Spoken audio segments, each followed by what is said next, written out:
Hello everyone and welcome to the LSI F1.5 EU Championship. We're today for the sprint race event at Brazil. Qualifying is currently underway. We've got Elwayne, Isaacon and Mark Tunick in the top three. Oh, I don't believe it! I do not believe it. The championship leader or contender, I think championship leader, has spun around in one-shot qualifying, and that just shows you the pressures of this qualifying session. It is absolutely brutal. You cannot afford to make a mistake with one opportunity, but somebody who's managed to make the most of it in the later stage of the lap. It didn't look like they were going for pole position before, but now they're going to take it. Yanodi from victory last weekend in Imola to pole position in the sprint race, oh, by a tiny margin in the end, as Yelowek is once again high up in the qualifying order. Isaacon P3 in the end, and then we have Cravato, Mark Tunick, Elwayne, and Daft Penguin will eventually set their lap. It was PJ and Sulkin as higher tier drivers disqualifying and starting at the back of the field. We'll see Terence join us for the main qualifying and race session later on. But for now, it's just going to be the grid as it is. Half a tenth in it. Yanodi takes pole position, Yellowek in P2 and Isaacon in P3. We'll see in a bit for the sprint race.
It rains once again.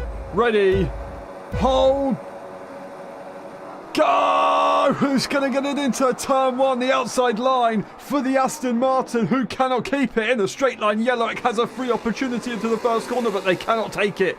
It's the intermediate conditions. It's going to be tricky, but it's not impossible. Elwayne goes into the back of Yellowek. Yellowek goes wide, and it's the McLaren of Sulkin, who suffers a little bit from the momentum. It almost looks like they're going to spin around, but they just keep it in a straight line. Just about. Yanodi gets away with it all, as they will take a 9-tenth gap ahead of Isaacon in P2. And then we've got Elwayne. Oh, Elwayne staying there, as it's Yellowek actually who drops down the order. I was a bit confused for a second. Sulkin already making their way up the order very well, side by side up the hill, and then back down they'll go. But it's going to be Mark Tunick who does take it in front of Yellowek. It's side by side with the racing ball of PJ and Cravato in the Ferrari, and Daft Penguin just sits behind for the moment. Oh, onto the grass goes the Ferrari. The Aston Martin might have a look, but maybe it's going to be a bit too difficult in these conditions to get an overtake done in a corner like that.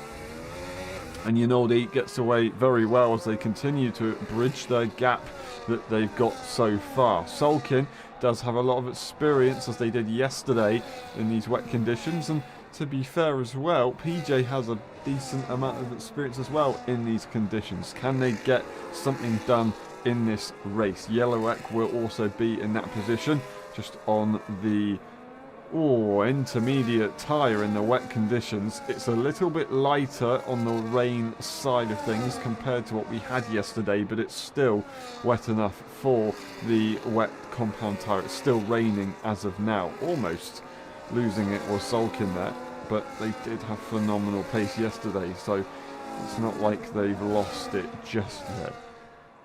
Yanodi did have that gap, and to be fair to Isaacon Track, they've managed to bring a couple of tenths back on their rival. Elwayne showing pace at the beginning of the qualifying session in the one shot, as you can see them drift the cars around the corner.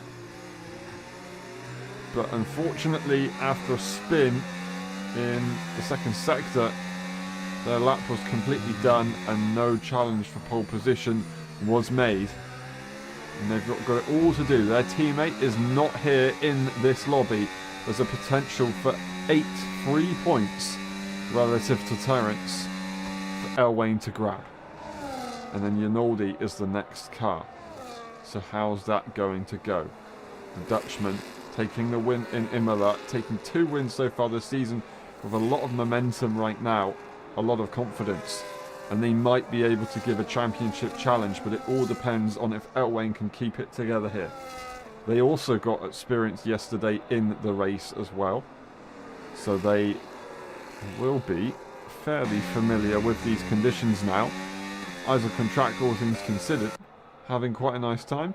They do have, I think, ABS on, but regardless, if you have the experience in the right conditions, the ABS isn't going to do anything for you. It might just help with a little bit of consistency in the braking zone, but loss of traction on the rear end, that's not going to change anything, as that is some incredible car control as Elwain tries to push to the limit. Let's watch on board with Sulkin and see how it is for the Red Bull directly in front of them. On lap 3 out of 12, these tyres are good to go, but the pressure's still very much on, and they want to get a move on into the braking zone, just locking up that rear end as well. Getting a lot of rotation, a bit too much potentially. They're not going to be able to challenge, although they are using the battery to keep the pace up. Rinaldi goes for the fastest lap. Sulkin takes it away immediately after. So Rinaldi currently sits on that fastest lap as the current tier driver, proving their pace even more so, although Isaac and Track is as close as they were since the beginning of this race. So that's an interesting one for them. We've got Daft Penguin and Cravato also close together and looking very, very racy with one another. How's that going to change later on in this race? The Aston Martin controlling the pace up in front and enjoying it while they can. Is it going to last to the final lap? Well, currently, Isaac and Track is bunching up a little bit. Maybe feeling the pressure from the Red Bull, possibly. You just don't quite know what's going on behind the visor in that virtual cockpit. Getting that rotation on the car through the corner. I want to say it's a dance, but it's more of a twitch in these conditions for all drivers. As you can see, the McLaren directly in the background as well, looking very, very twitchy. But it's just the way it is in this F1 game. You have to do it to be fast. Sulkin's still too far back. The momentum of the Red Bull is still right there. That is a big move that didn't need to go like that in a tier that's not your own.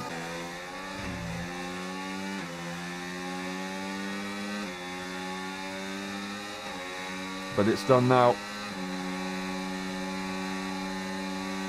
And Elwain's got to hope that Sulkin makes some more progress in this race to open their opportunities up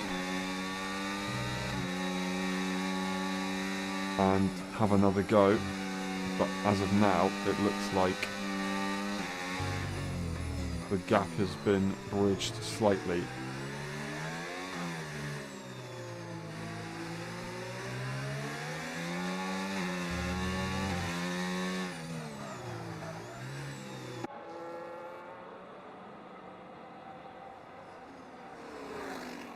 Fortunately, Daft Penguin had a bit of a moment, and that has split the Ferrari and the Aston Martin.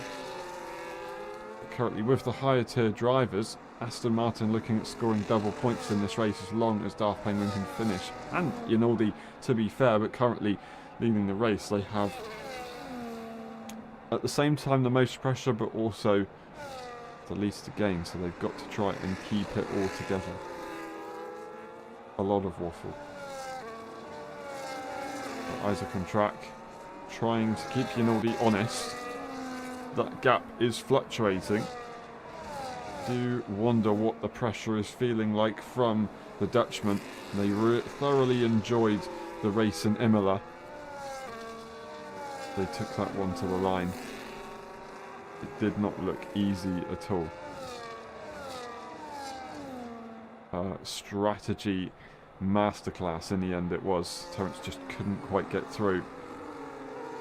Pushing their limits all the way to the final corner where they got a time penalty. Penultimate corner, I think. The final lap regardless. Lap 6 out of 12, about to start lap 7.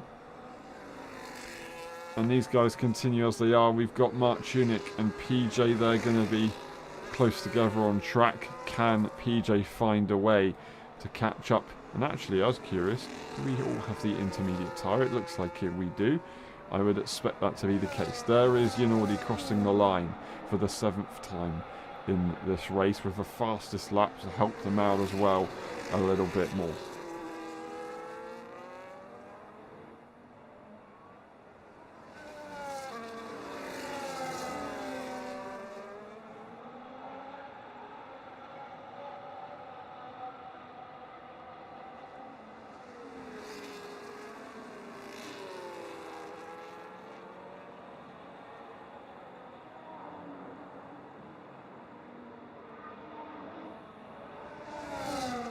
Although this battle is close, it's very difficult to initiate any kind of move. Wayne is doing what they can. They've got the McLaren in between. They can't quite find a way through on. To then get to the next current tier driver. Just to clarify, we have Isaac on track and PJ as higher tier drivers. They score a different point system, so that means that Elwain's currently sitting P3 for the F1.5 championship, and we also have Yellow X sitting in P5 as they've got 2 higher tier drivers in front of them, so they will get promoted accordingly.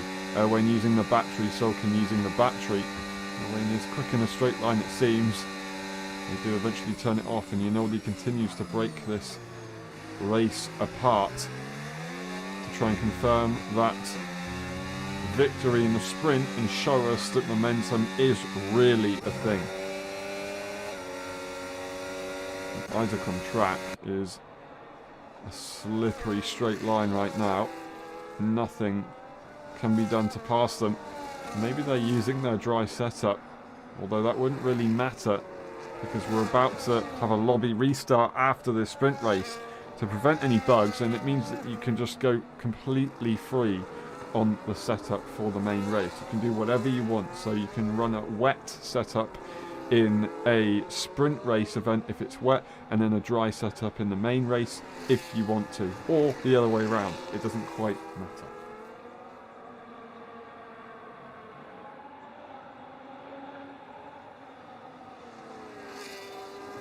Elwain's got a bit of a gap now. They've got to try and find a bit more to get back into the pressure point.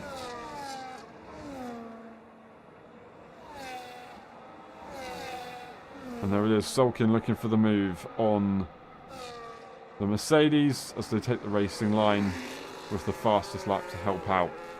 And now we do look at, once again, a potential battle between Elwain and Isaac on track. And this is what Elwain was hoping for after the moment that did occur. Because they now get a free, well, not a free, but a sort of untouched attack at a rival in front. That is a yellow. That's Darth Penguin having an issue with damage, it looks like. But hopefully that's not going to be a safety car, and it looks like we will be free from safety cars, but there is going to be a pit stop needed for that front wing, which is frustrating for sure. Now, drifting that car, absolutely treacherous. So I want to watch us go on board through that turn, I think is it 12 or 11, because these guys are going sideways through the entirety of it to keep it quick. Can't be good for the tyres, surely. Elwain's right there, right behind, ready to do something here. Just not quite straightforward at the moment. As you can see in the wet conditions, without DRS as well, overtaking is almost impossible. The braking zones are longer, which doesn't necessarily correlate, but mistakes can be made a lot easier.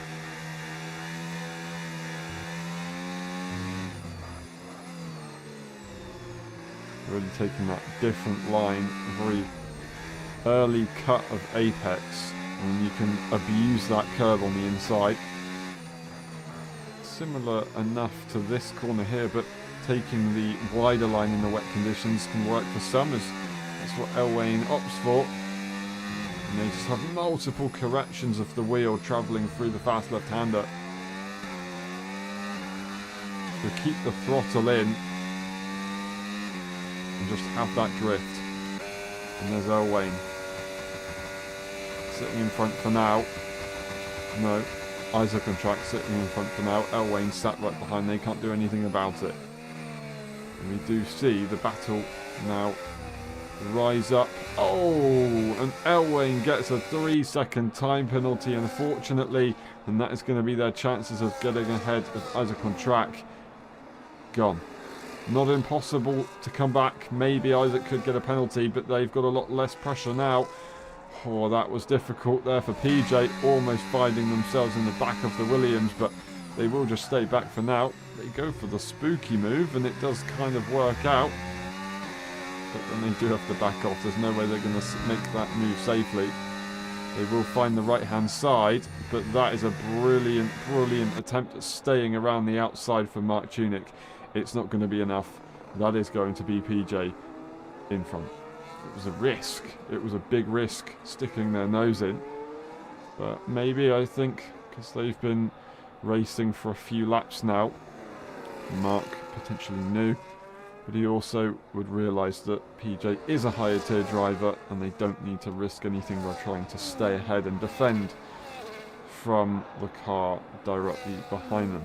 Yanaldi leads the way on the final lap of the Grand Prix as Sulkin tries to put fastest lap in after fastest lap, and look at taking victory here with, of course, a safe amount of risk at getting that position made. It doesn't look like we're going to see any changes directly behind though, because it is Isaac on track and Elwain split by a time penalty as well. Mark Tunick drops to 9/10. They're going to be very unlikely challenged. And the order should stay as it stands all the way up to the flag. And Aston Martin once again seem to be quick around Brazil, this time in the form of Yanaldi. The man of the moment, the man in form, has got just over a sector to go. And they will take 2 victories in 1 week. And they will look to take 3 by the end of the weekend. 2 Grand Prix victories within a 7-day period would be very, very nice. They round the final corner. Yanaldi will win in Brazil for the sprint race to start off the evening. Perfect stuff. Sulkin P2. It's Isaac on track. Will hold on in front nicely from Elwain, and then it's PJ in P5 who does get ahead of Mark Tunick in the end. Mark Tunick driving a very good race, and they will take a P4 spot relative to the higher tier drivers, promoting them, of course. Yellowek in P7, not having the best time in the race after a brilliant qualifying, and then Cravato will cross the line afterwards. Daft Penguin was a lap down, but they do get across the line and score points for P7, 2 points to their name. A brilliant, brilliant result.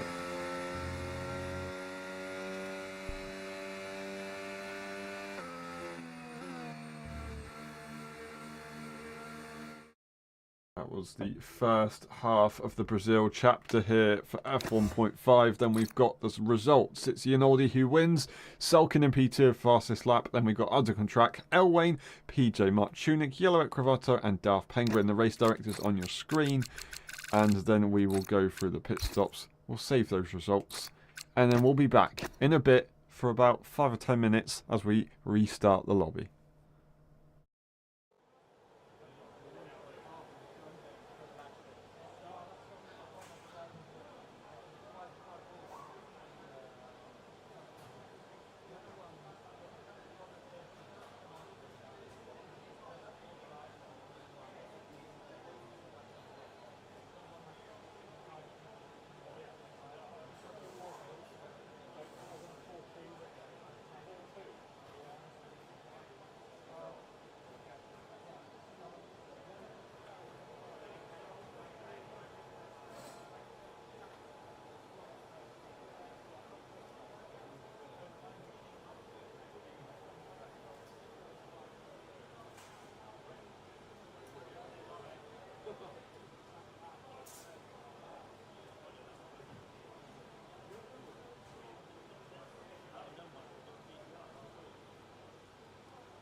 Hello everyone and welcome back to the LSI F1.5 Championship. We're today for the EU tier and the Brazilian Grand Prix sprint event has taken place. We are now on to the main event, qualifying and race session. That is 18 minutes of qualifying. We've got 8 minutes left, just over. Halfway through the session now. We've got Terence on top, a 7.951, only driver to do a 7-second lap time at the moment. Mark Tunick there in P2. We've just got Wayne Yellowek and Isaac Contract recently jumping up to P5 with an 8.591. Two higher tier drivers at the back of the field, and the rest will compete for that glory. Yanori, the pole sitter for the sprint and the race winner, not contested for that victory with an overtaking manoeuvre at all. Finds himself a bit further down, but they do jump up to P4 on old tyres, an 8.317. The track will evolve, there'll be some extra speed to gain, and things will get better. A 9.135 there for Darth Penguin, jumps them in front of Cravato for now. But a few drivers doing 2 laps on these tyres to get them nice and warmed up, ready for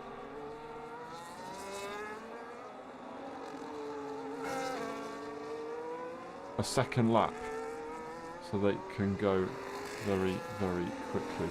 We'll go on board with Yellowek just as we go and sort a few things out. We'll be back in a second.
A lovely improvement there for Mark Tunick to P2, the second driver to set a 7-second lap time. Terence has not been contested for this pole position since in the session. 2 minutes to go.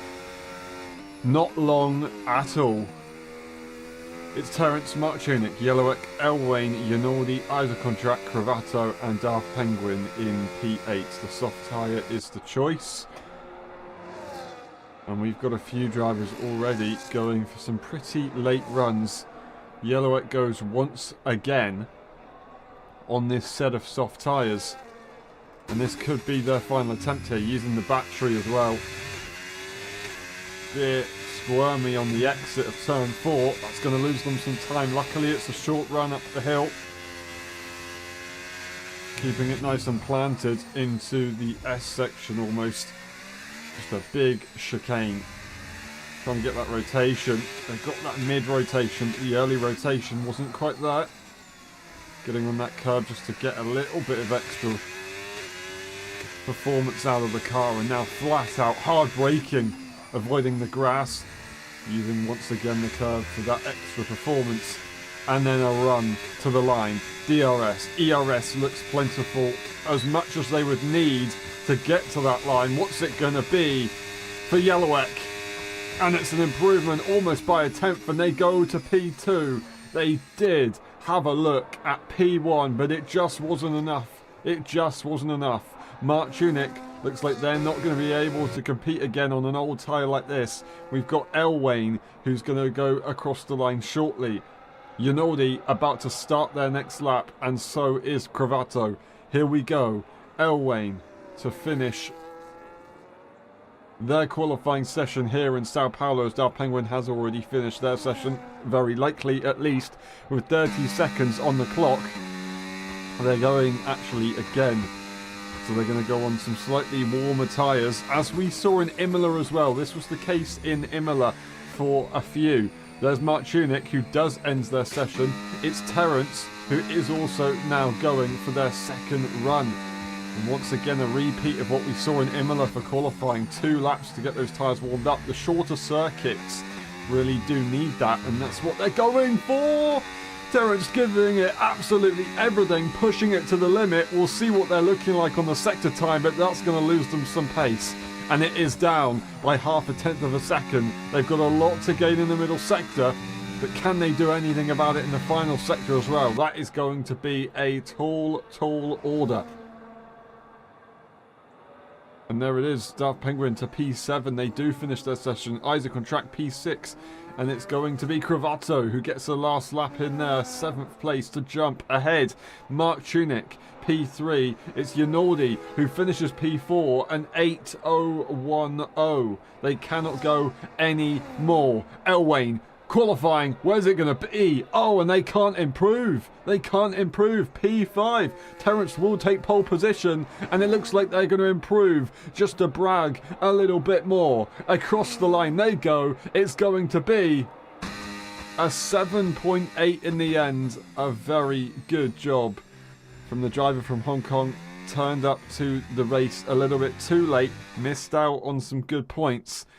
But they are definitely showing good pace here in Brazil. Terence on pole position. It's Yellowwick and Mark Tunick. Once again, another great qualifying performance from Yellowwick here, showing that it's not a fluke. They just need to try and figure out what's going on in the race. We'll see how it goes. That was 7 points gained by Elwain in the sprint race. Terence has got to try and do something to gain that back.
Ready. Hold. Go! Who's going to get it into turn one? Terence on pole position. Yellow Egg once again has the inside line, and it's just going to be a little bit too short to charge into the first corner. They hold on nicely though, and Elwain, sticks their front wing on the back of the Sauber. They just about keep it together. It's Mark Tunick slotting in behind, but still very close and trying to keep a challenge on. They go to the right-hand side. They look for the outside line. It's not going to be possible. They will stay where they are, as they're told. Sulking up to P6 as they get past Isaac on track. That's unfortunately Darpangway down the order in the opening corners of this race. Are we going to see any progress from anybody? And that is going to be Sulkin going for once again another very risky move that did not need to happen, and it's going to create a big complication. It's 3 wide all of a sudden, and it's got Isaac on track on the attack to Yinaldi. That's exactly what we saw in the sprint race there. It's repeated, unfortunately. So we have to try and make sure that that doesn't happen again.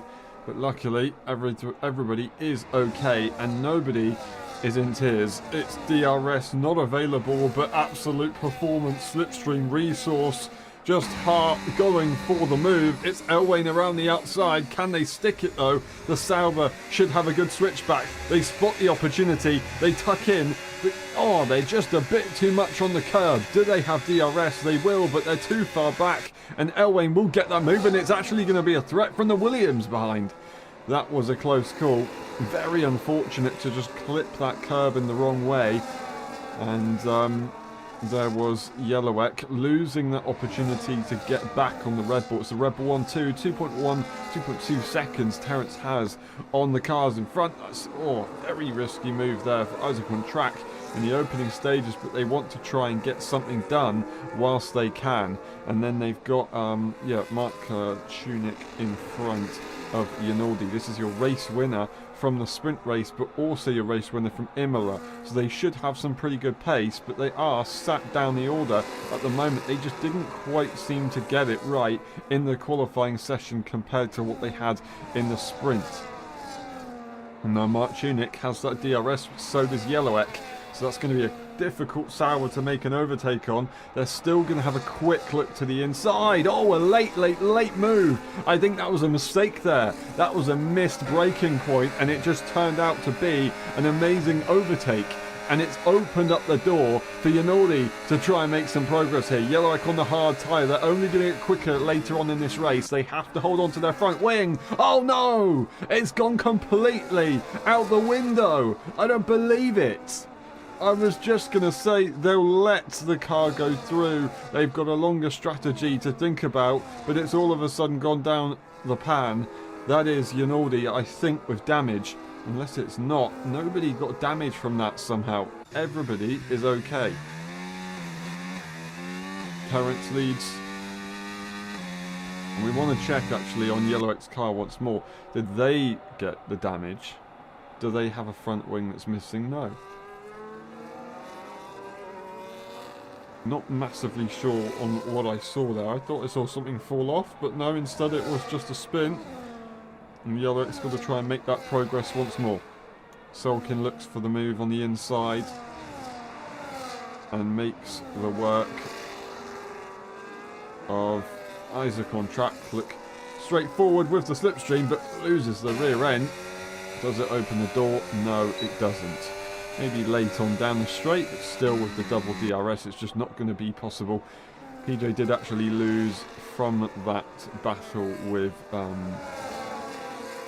Yellowek and Yinaldi, as they must have lost a bit from it, or I'm not entirely sure how they were exactly affected. Yinaldi now tries to hone in on Mark Tunick, who is sitting right behind Elwain. Nobody has an answer to Terence right now. That gap is being maintained, to be fair to them. So it's not like Terence is running away with it at this stage. But the consistency can be an advantage. If you're constantly ahead, the cars behind have to push harder to try and catch you. And if they can't catch you, then they just use their resource and then they'll slow down later on. It is a benefit.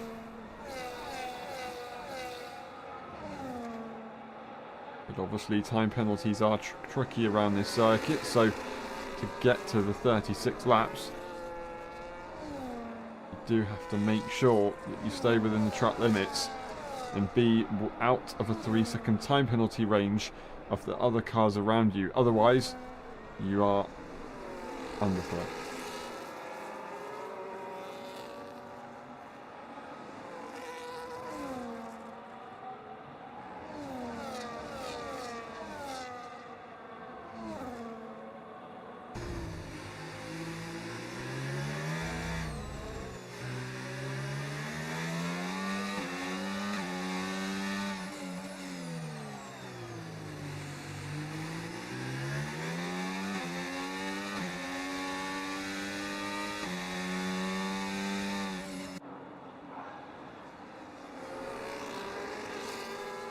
That's a twitchy car that's pushing to the limit. As Elwain's doing what they can, but it's just not working. As Terence breaks away. And surely they've got to try and work together. No, they're going on the defensive to keep Mark Tunick behind. I was expecting some sort of overtake from the Williams and a slingshot to help them catch Terence, but no, it's going to be a fight, an outright brawl. And Mark Tunick's not going to give in. They go to the outside. There's contact. Onto the grass they'll go.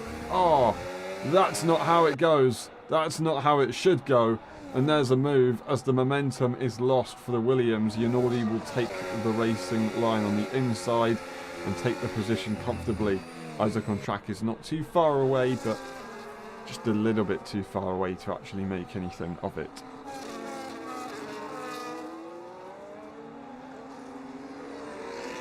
As close as it's going to get. Sulkin now tries to find themselves on the inside line. Not quite going to happen. DRS will be a very good opportunity though on the start-finish straight for a move. All a little bit tricky here in Brazil, and that grass seems to be very inviting for a few people, and they like to show their appreciation for other people as well. There's side-by-side moment there with Yanodi and Mark Tunick. And Mark Tunick leaving minimal space. There's going to be contact. And that is unfortunately, I think, all on themselves. Just from the live pictures, the replay may show otherwise. But I don't think Yanodi's going to be too worried about that one. Although frustrated with the incident, they can still do something about it. They've not got damage, they just have lost that gap, and actually a big gap. It's about 3 seconds to 4.5 seconds to their rival of Elwain, who they were right behind a moment ago. It's split up Isaac on track as well, because now they've got no cars in between as they previously did, and that just breaks away that DRS train. So Yanodi is going to be frustrated, but they're still very much in this race. Mark Tunick 6 seconds down. They don't have any damage, I don't believe, so they should be good to go as well, but a frustrating incident has affected them both quite badly.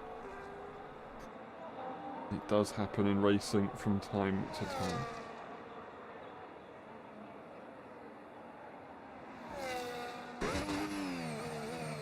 Into the pit lane very early. Mark Tunick speeds in the pit lane and retires. That's an interesting one. On lap 8 out of 36, and Mark Tunick is gone from this race. They retire in the pit lane, but I'm not sure what's going on. Terence leads by 3.6 seconds, Sulkin in P2, and Elwain sits in that P3 spot as Yanodi tries to make some progress once more. PJ in the battle, and as a contract maintaining pace.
Alright, I do apologise for the radio silence. We're back again as Elwain sticks to the back of Sulkin for DRS. And they try and do something about Terrence's pace right now in P1. There's PJ making progress on Isaac on track, who hasn't quite been able to hold on to the two cars in front of them, but still shows promising form in this race right now. Yinaldi just in the background of this battle looking to try and join in as well. Then we've got Cravato and Yellowek both on the hard tyres. They're getting their race underway very nicely. Cravato is looming right behind the Sauber car, but not able to do anything about it just yet.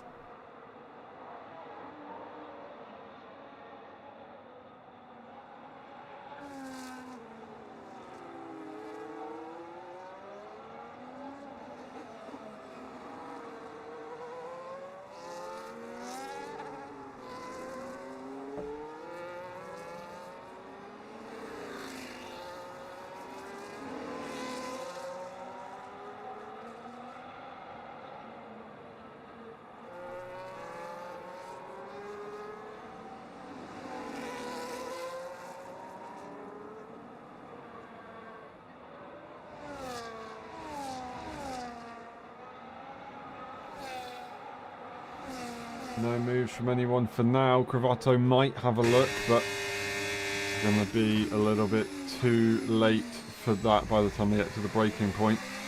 Oh, nice and close though. Battery 50%. Blasting it down to turn 4. None available here for Yellowek. The inside line could be chosen, but just once again, a bit too far away, missing their braking point as they go a bit too hot into the corner as well. And that's going to be a tricky one there. A very difficult moment to come back as they have to save all that battery once more. That is a yellow, as unfortunately Daft Penguin finds himself stuck a little bit. They once again rejoin, but they do have a few cars who are going round. And they're lapped by the field. They can go once more, nice and safely.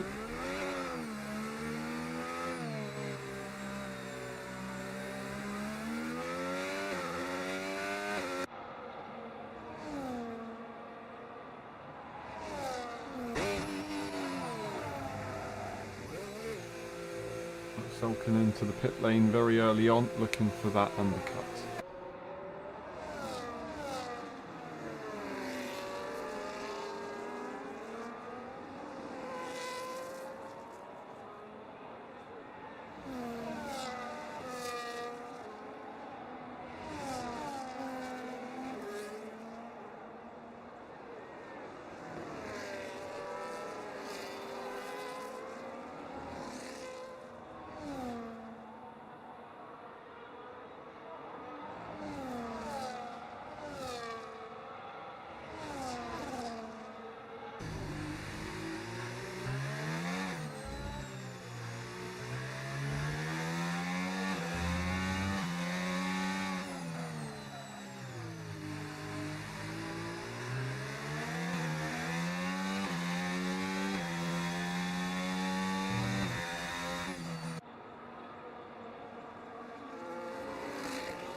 Alrighty. Now the strategy calls are in. Elwain follows Sulkin a lap later. Yinaldi follows as well, but they do both have time penalties. A 10-second time penalty for both drivers speeding into the pit lane. And that changes, well, I'd say a lot. It benefits Isaac on track a decent amount. I don't know if we're going to be going into the pit lane once again. in this race. I think it will be a one-stop strategy. But all of a sudden, Terrence's advantage is even bigger. PJ will benefit nicely. Isaac on track speeds in the pit lane as well. Oh no! No, no, no. We could still see it though from Cravato, Yellowek, PJ and Terrence. Right now, Sulkin is the only driver to survive the pit lane without getting that time penalty. 2 DNFs in this race. 3 time penalties for speeding in the pit lane. It's Yanoldi who's going to come out right behind the Mercedes here. That's going to be very, very close indeed. But they do just beat Isaac out to it. The Brit will sit behind on slightly fresher tyres. But Yanoldi did get that undercut to work nicely there.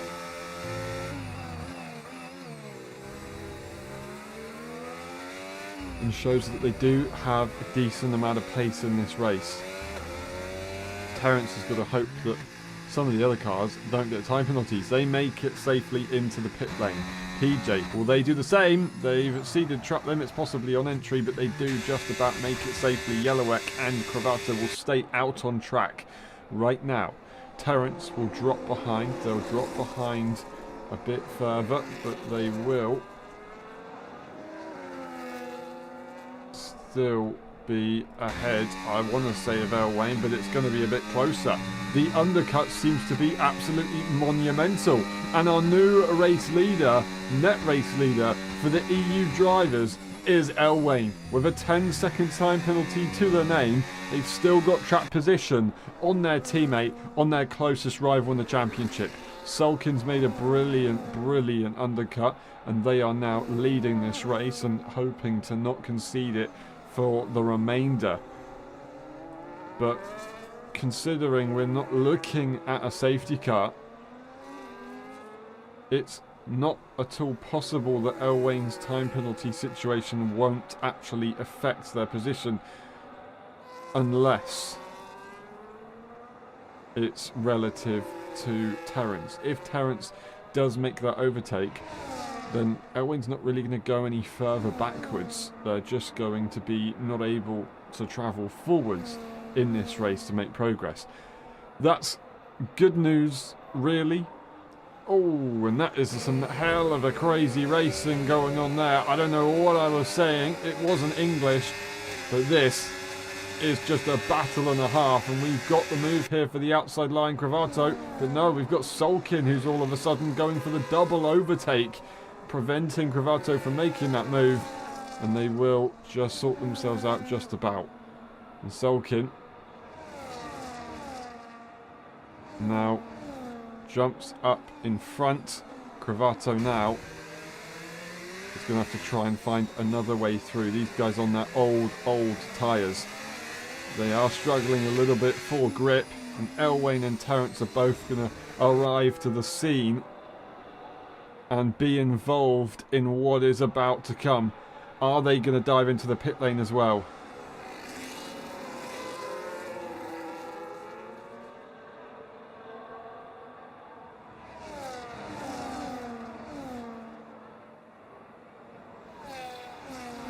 Ooh, and looking for the inside line is El Wayne. Can we see Terrence go for a move as well? They've got the better tyres. They go for a late braking moment. Oh, they've just about wrestled their way in. I don't think that was exactly nice. It's just about worked. Thanks to Cravato, it takes 2 to tango, and they've just about got the dance move done. The outside line looking for a defensive throw here is Yellowek. El Wayne's now going to try and have a go up the hill, but they've got no battery to do anything about it, and they just have to sit behind. But here we go. Terrence finds the outside line. Do they find the grass? And they find the understeer. We've got old tyres versus fresh tyres, and the two Red Bulls can't do anything about it. They're just being double teamed at the moment. Terrence is going to try and find an opportunity around their teammate left and right. They choose left eventually. Absolutely as close as it's going to get. A big, big bit of underspeed here from Yellowek on these tyres. It invites Terence to the inside line. It's contact between the two teammates, giving it everything. This is for the title. This is for the championship. It's for glory in the Red Bull garage. It's a drag race. It's a drag race to the line. Tucking in the slipstream. It's the driver from the Hong Kong. It's red versus blue. I don't believe what I'm seeing. 3 wide into the first corner. Elwain has to back out. Terence leads. Incredible stuff. And they just keep it in a straight line. Isaac on track gets a 3-second time penalty in the background. It's going to be Elwain who can't do anything to get on Yellowek, but they will have a look to the inside line at turn 5, and I don't like it. I really don't like it. They're going to have to look at it on the brakes. They don't have the battery to deploy. And now Terence in clean air is going to have a free ticket to run away with this one.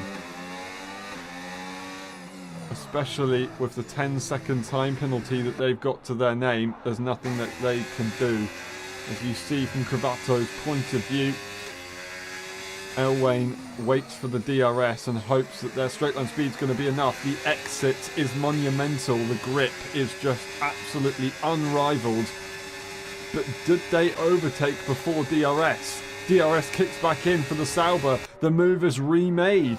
I don't believe what I'm seeing. Elwain went a little bit too early. And they just have to sit behind once more. But here we go. DRS. For possibly one final time. They look to the outside. The ERS isn't there, but they're going to have the grip into the braking zone. They should be able to do something about it. Oh, it's going to be off the circuit very slightly. I think they were kind of nudged on their way. And Yellowek will eventually see the Red Bull run away, as Cravato actually made a mistake. They had some sort of issue in all of that. Yinaldi and Isaac on track has managed to make that move, and PJ's going to try and find their way around here as well. These old tyres are absolutely brutal to deal with. Even if they're fresh, it seems PJ is having a few issues. We saw them yesterday struggling in the very greasy conditions, but that is a exceptional circumstance, so you cannot really complain about that one. And you could see they're sending it on the brakes. Cravato trying to have that advantage, but not quite getting there on the exit, as PJ had it on the exit, but not quite the entry. It gains them the position, and Yinaldi's had an issue. What has happened to Yinaldi? They've gone back into the pit lane, and they spun on pit lane entry. They're serving their time penalty on lap 21 out of 36. They're going to be putting on a fresh set of soft compound tyres here. Soft compound tyres. To the end of the Grand Prix. I don't think they were expecting that as they hold themselves at the lights. Maybe they didn't want to go into the pit lane. Something else has happened here. I don't quite understand what's going on.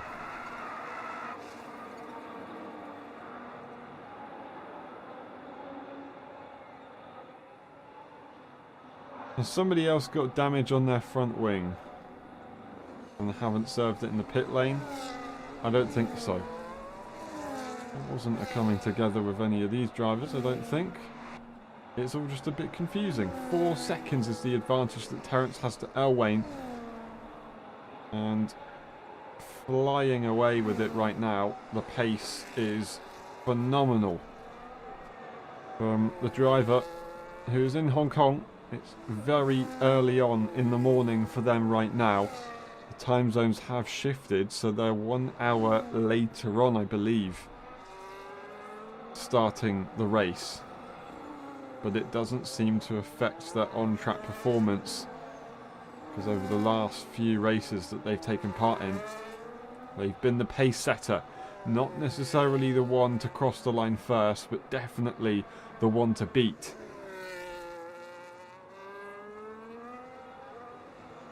.8 seconds.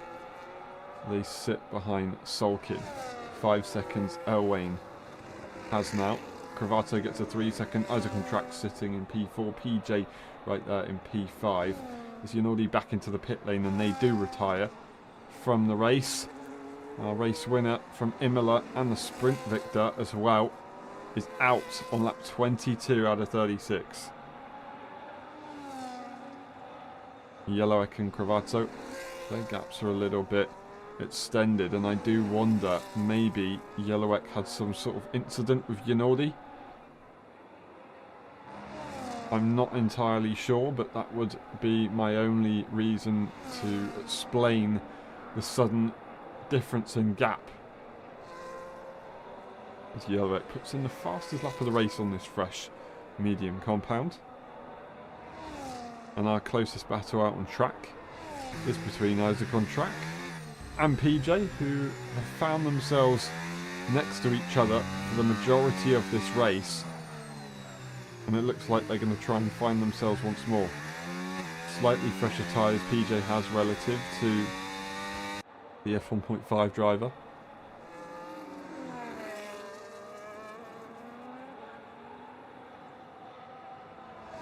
Now PJ, the first ever LSI driver, racing for Racing Bulls, which once was Toro Rosso when they used to compete for them back in the day, getting their first victory for the team. Can't quite remember which race it was now, but it was definitely in the blue car.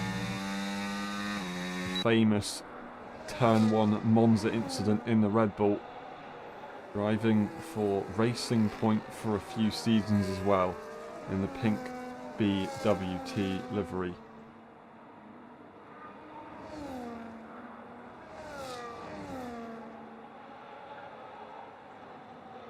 They found themselves in various colours over the years. But racing as a reserve, they're a bit more fluid in what they choose. They do just happen to be in the team that they used to drive for. Making a mistake, unfortunately, just before turn 12, and it's going to drop them down back to where they were a minute ago.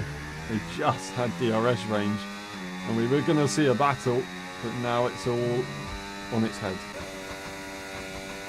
Elwayne might have some pressure here from Isaac on track. Both of these guys have that 10-second time penalty looming. So this is a battle very much.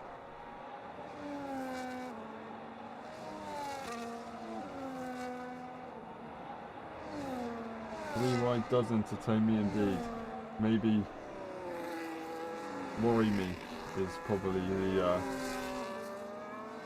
the more accurate statement.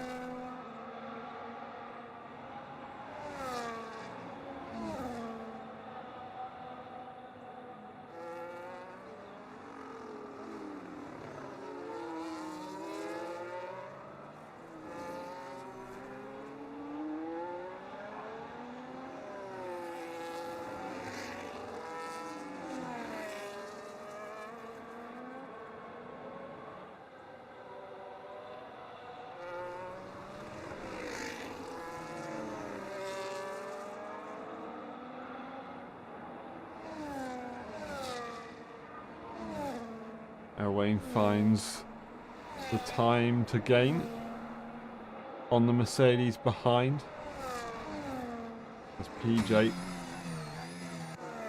manages to find the time to gain on the Mercedes ahead. They try to make some progress. In the meantime, Yellowek has found lap time on the Ferrari, as they were once racing before. They continue now to race again. Time penalty wise, I believe it's just a 3-second between these guys. There's actually a 3-second added to Isaac on track as well. So Isaac, who does now have 2.1 seconds to Elwayne, would have to get ahead of Elwayne and have a 3-second advantage as well. It's a tall order for the championship leader.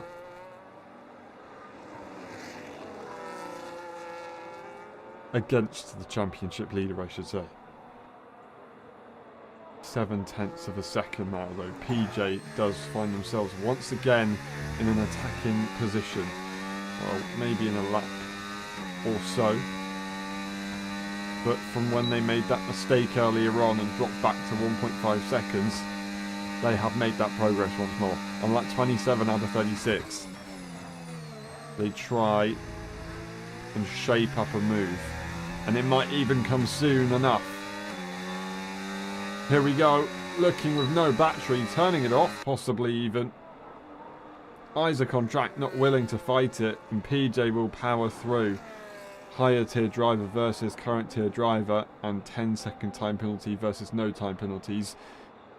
The risk versus reward for Isaac on track was not worth it, and PJ is now in front. Going very tight over track limits, almost found themselves getting a time penalty just to add.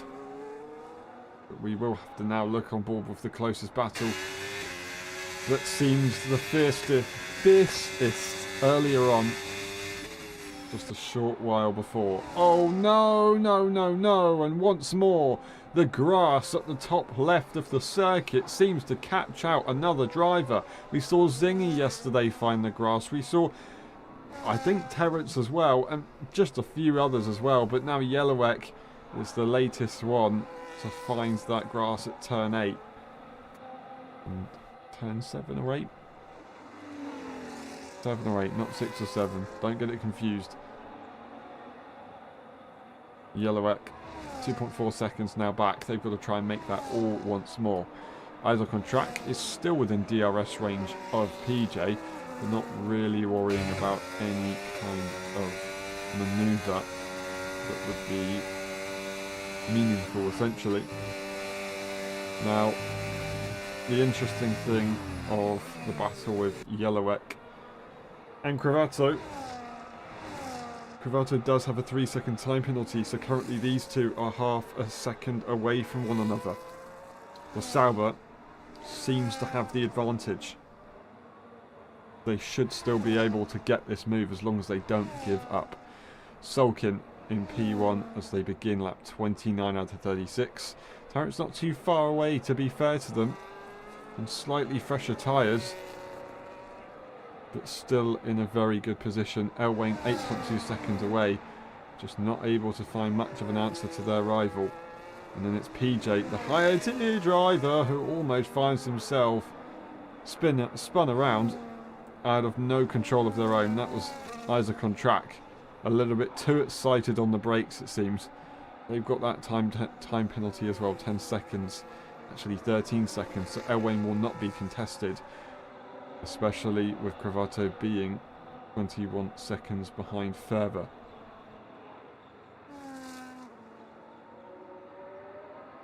Now, that gap with Yellowek is fluctuating, so these guys have not got it settled yet. This is a race very much to the end, and because they will be promoted 2 positions due to the higher tier drivers, as that is the green car going off the circuit as they push the limits to the maximum. This is for P5. Actually, no, it's for P4. P4, so 12 points on the line here. Do you want 10? Do you want 12? Well, currently, it's just about even. We just don't know who's going to get it. 2.9 seconds, that could fluctuate any way from corner to corner.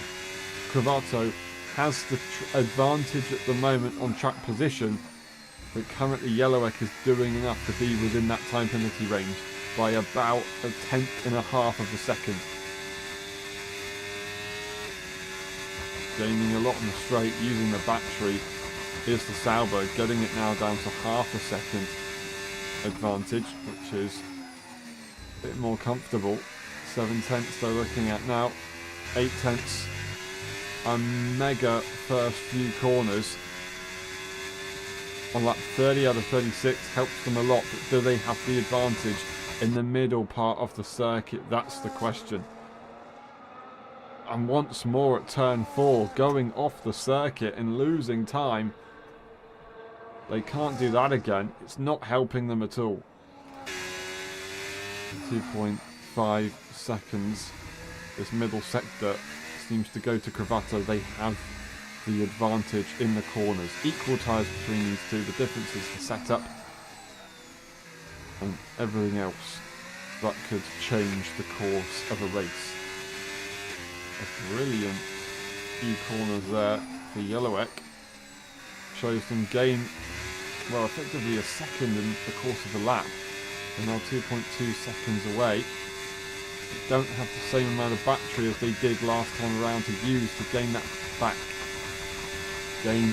gap back, but only losing about a tenth in the straight relative to the Ferrari. So once again, it's just a fluctuation.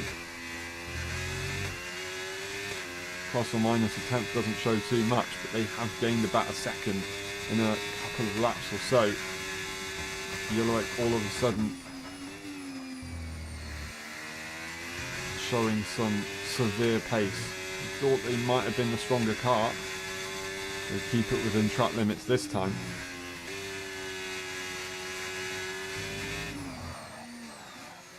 And now they try to launch their offensive. Just up the hill, not quite having the confidence relative to the Ferrari. And this is on board with the Ferrari camera. They've just got to push a little bit more. And they might be able to get this job done, but these medium tyres are going to start to get to a breaking point. Luckily, for both of these guys, they did go late on into their stint. That's going to help their tyre wear towards the final laps of this race. But it is all equal between them, so it's not going to give anyone an advantage. Yellowek continues to make gains, slowly but surely. P5, we go over to check in on PJ and Isaac on track, who's made progress here on Elwain. And now DRS will be available not only for PJ, but it could bring Isaac on track into it. Although a few poor corners for PJ could change things. No, down the hill it seems to be pro racing ball, and the Red Bull can't do anything about it. Can Isaac on track stick with this battle and make use of the DRS that they're about to gain as they go across the start-finish line to start lap 33 out of 36? In the closing stages of this race, making an overtake would not affect their race because they've got that 3 second to add. And now that's a 6 second disadvantage relative to their rival. Elwain's going to be pretty confident with themselves at the moment. They still want to try and do it on track here and get that podium. That would be very nice. Going off circuit at turn 4. That's not the first time we've seen that today in this race. And that is PJ going for the move as they have the momentum on that racing line that Elwain's just taken. You can see in the background the pressure is on, although an overtake would not signify anything. The battle that we were watching on earlier with the proxy battle with the time penalty, a 1.5 second gap now. Yellowek has made ever more progress on Cravato, half the gap. They've got half, or basically double that almost. I'd say now it's changed, so 1 second difference to play with to try and beat Cravato by the end of the Grand Prix. Elwain will not be able to go for a move on PJ safely that will allow them to make sure that they do stay ahead of Isaac on track, but actually what they just did there by going a little bit deep into the corner caused a bigger threat to them. Isaac on track, luckily for them, didn't have the battery to fight it. Lap 34, almost complete, ready to start the penultimate lap with Sulkin. Terence hasn't been seen much this race. He had a few cameos with the battles that were going on earlier on and since the beginning of the race, but they broke away early and they've run away with it. Now 4 seconds to Sulkin, but 13.0 to PJ and Elwain, who they were once close with when they left that pit lane. Just a different level. The beginning of this championship, it looked like it was going to be neck and neck. Although we still see Elwain have the advantage. Terence looks unstoppable in this second half of the season. Starting the penultimate lap of the Grand Prix. Are these guys going to try and have a bit of a shindig to decide it on track for that glory, despite the time penalties showing that it's going to be decided as it is right now anyway? Cravato can't seem to find an answer as Yellowek digs in deep in the final laps. They find the focus to stay consistent when it matters and do what they need. Can they even get DRS and make that move on circuit? That would be an epic bragging right.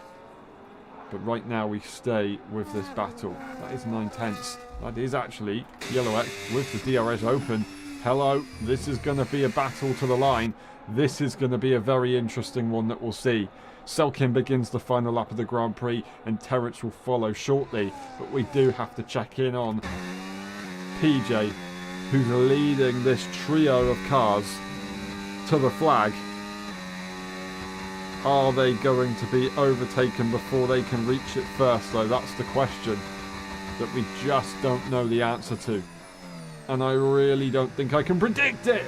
Oh, and Isaac on track almost ended it all. Almost ended it all. Luckily, they keep it clean just about. But I think that's going to be any chance of them having a contest with the two cars in front gone. They've just lost that DRS range. They've lost that momentum, and they've probably used a lot of battery to try and counteract it. There you go. No battery available. Some here for Elwayne. PJ doesn't have too much either, so it is going to be a close one all the way to the end. Yellowek, in the meantime, has made that move on Cravato. Cravato in P7 will get that DRS. They're sat there right now. Are they going to look for the inside? No, it's going to be a move for the line that they look for. P4 with Elwayne. This is a move for the line. Sulkin wins the Brazilian Grand Prix, and for the F1.5 EU Championship, Terence takes victory in Brazil. It's going to be PJ up to the line, and they will take it comfortably ahead of Elwayne in the end. A very good battle, but it will not change after all of that. And here we go. The final battle on track. This is what we've been waiting for. The time penalties decided anyway. But Cravato wants to look for a final move with the battery. They've gone too deep. They've lost the momentum. I think Yellowek's got it. ERS, DRS, up to the line. It's not going to be enough. Yellowek will finish ahead, but Terence is the man of the moment.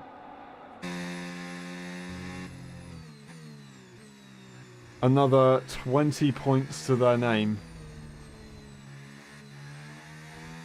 4 points to gain after losing 7 in the sprint. So effectively after today's event, it will be a 3-point gain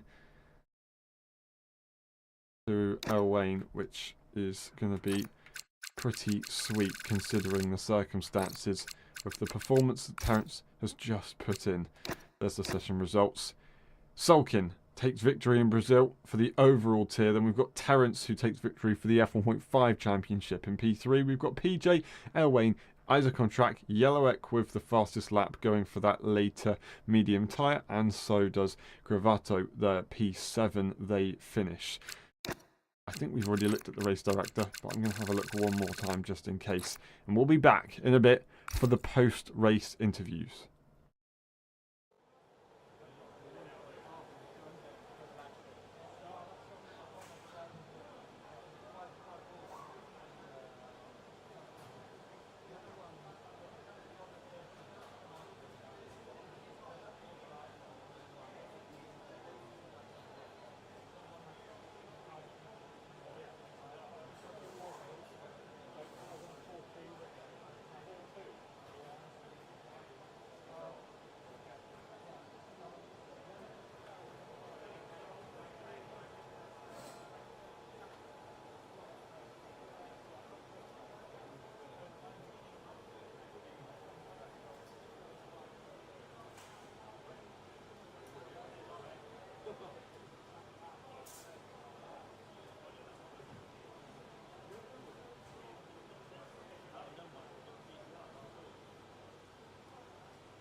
Hello everyone and welcome to the post-race interviews of the Brazilian Grand Prix. That was a hell of a race in various different ways. We start with Terence. Terence, you missed out on the sprint race and unfortunately you have lost 3 points to your teammate today overall. With Yanordi retiring from the main race, you do gain a lot of points on them though. What a performance. I just have to say, even though you're on the downside as you missed the sprint race and missed a bit of kind of, I guess, freshness and getting warmed into the event, you still managed to make it to qualifying, get pole position and run away with it. Your first lap was amazing, but just the consistency later on. How did you do it? I don't know, to be honest. I just grab up the wheels when I came back home. Is something like the fourth laps in the sprint, so I just go on to do 3 runs in short qualifying Grand Prix mode, and I was gonna change my setup because I once thought my wings is a little bit too high, so I tuned it down a little bit, and then in terms of quality pace, it's just drop off even 2 or 3 times before I change it. So I just use back the setup I made last year, July, I think. Definitely an old setup, but it still work in Brazil after the tire compound changes updates in F1.5 game. It is impressive in competitiveness today in the quali and in the main race. The quali was a little bit messy on the last lap because I lost a 10th in second one, especially that exit of turn 2. But it turns out it's still on pole positions.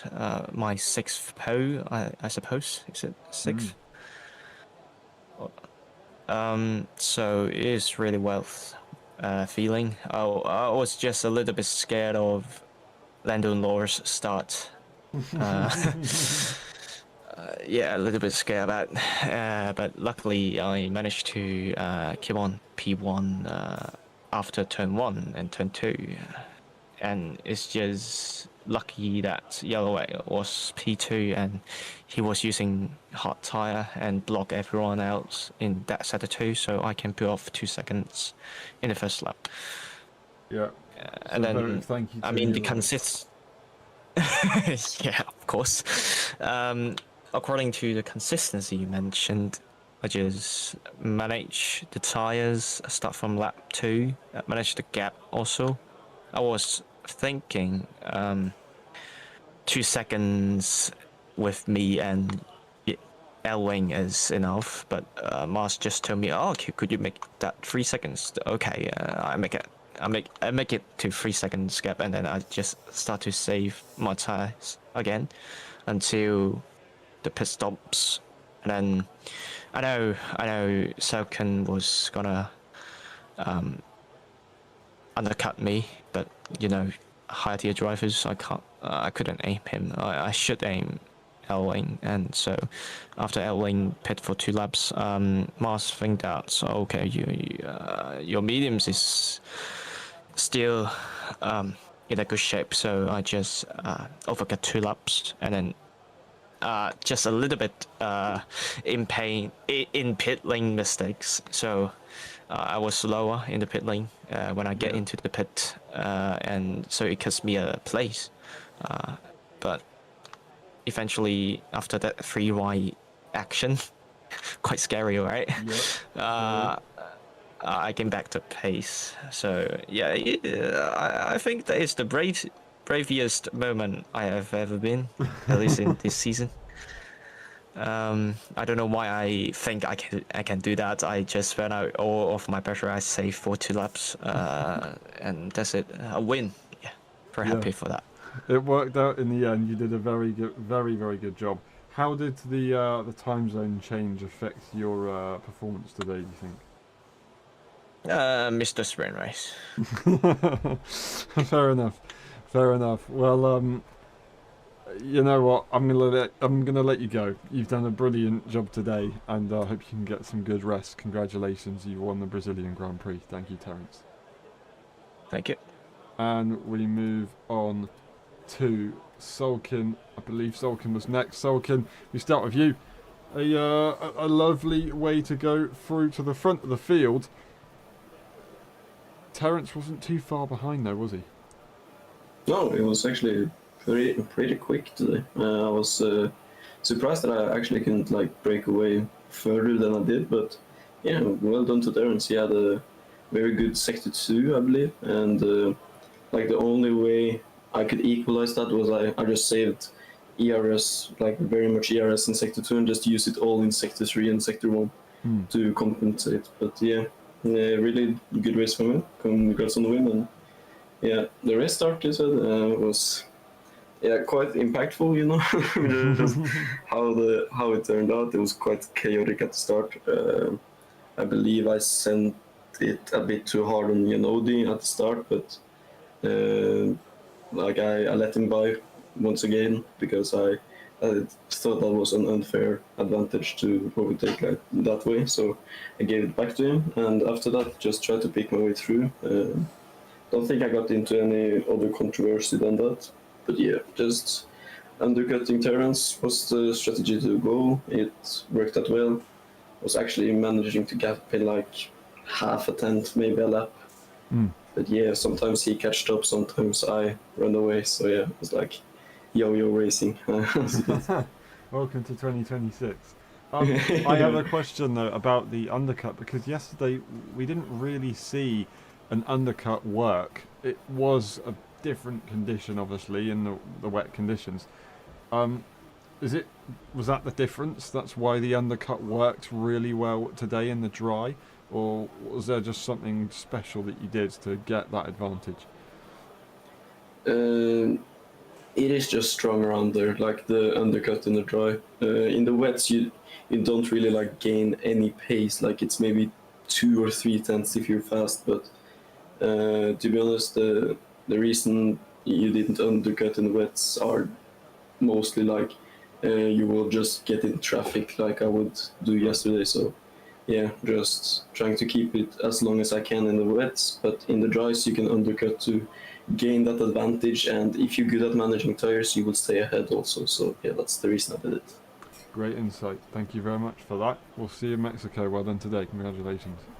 Thank And we move on to Yellowek. Yellowek battles all the way to the end of the Grand Prix. That start looks really, really tough. Can you take us through it? There's too much to go through. Yes, so in sprint, I am terrible with driver, as I said yesterday. So yes, in race qualifying, I'm very good in quali, I think. So yes, in Absolutely the flying, yeah. race, yeah, I would prefer to fly in the race. But yes, in the race, I expected more bodies to start on the hards because I think that's just better strategy. I mean, I couldn't prove this because of one guy that I will say about it later. But yes, I think the strategy is way better because if you pit like lap 20, then your mediums are like 2.5 seconds faster than everybody that was on the mediums on first stint, and overtaking is crazy easy on this track. So I think that this strategy is really good, especially that everybody like pitted like lap 13. Though those hearts would be dead by the end. And yes, this strategy, I thought that this will pay off. So yes, nice start, but unfortunately, I couldn't fight for P1 because of my tires and because of my skill issue. Terence is just faster. And yes, later I let Erwin go because, he was on mediums. I knew that's long race.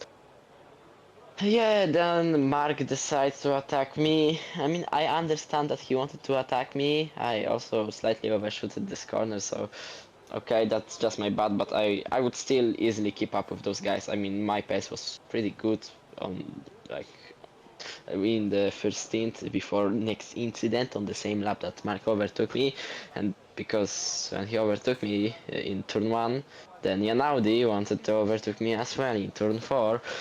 And this guy, come on, like, he was on the better tires. He could just overtake me later. It would be, there was no point of fighting. And then he decided to do like, I cannot swear, but I really want to. Verstappen move. He just completely overshot the turn 4, and yes, he parked on the apex, but he would still not manage to keep up. We just collided. Of course, I got spun because why not? And yes, since this moment, I lost a lot of confidence. I was P7, I think. My pace was way better, way worse because of confidence and tire wear as well. But yeah, later, yeah, now, okay, later it was better. Sarkin told me that everybody has penalties, so I was technically maybe even fighting for P2, even with this incident. But yes, we had such a nice fight with Red Bulls, with Terence and Erwin, 3 wide into first corner, and I somehow survived it on all tires. Yes, my setup was as I like, so crazy low downforce. And yeah, pretty nice.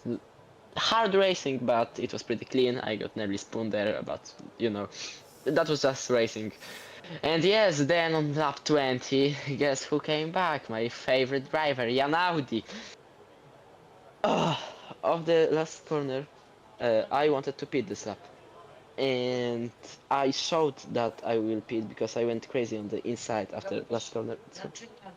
Dobrze, sekundkę. Give me a second, my mom wants to something from me. So I went to the inside to show him that I want to pit this up. And I was just 4 wheels on the curb on the inside in final corner to show him this. And he decides to like go more to inside than it was possible. I don't know if he go off the track or what. Then I braked to get to the pit lane, and I have no idea what he did because I think he braked as well. We collided. I broke my wing. My entire strategy was, yeah, the race in this moment was over for me. Somehow I managed to get P4. Yeah. No worries. Thank you very much. I'm gonna let you go. It seems like you're needed elsewhere. Not really. Thank you very much for the explanation. I did have a few questions, but we'll keep it there. Thank you very much, Yellowek. Really good effort today, and we'll see you next time. Thank you very much, everybody, for watching. It's been a pleasure. We had a cameo from Mother Yellowek there in the background, and that's a good way to end the stream. We'll see you in Mexico next weekend. Have a good one. Bye bye.